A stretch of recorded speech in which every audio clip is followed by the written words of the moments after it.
सविस्तरपणे आपल्याकडून जाणून घ्यायचं आहे, की काय खावं आणि काय खाऊ नये?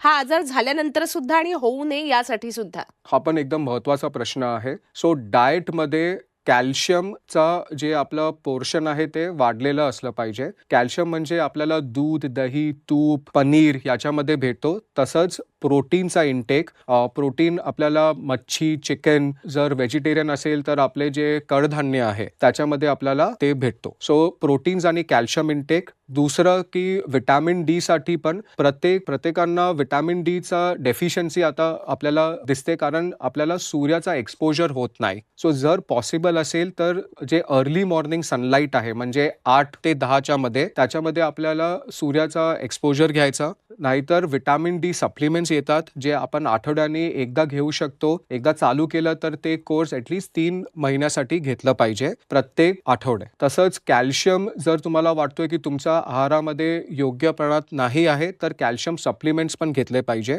एस्पेशली जे मेनोपॉझल फिमेल्स आणि अँड्रोपॉझल मेल्स आहे त्यांना आम्ही सांगतो की तुम्ही कॅल्शियम सप्लिमेंट्स प्लीज रोज घ्या. प्रत्येक माणसाला दिवसात 1200 ते 1500 mg कॅल्शियम घेतलं पाहिजे. आता ते तुम्ही आहाराने घ्या किंवा सप्लिमेंट्सनी घ्या, डज नॉट मॅटर.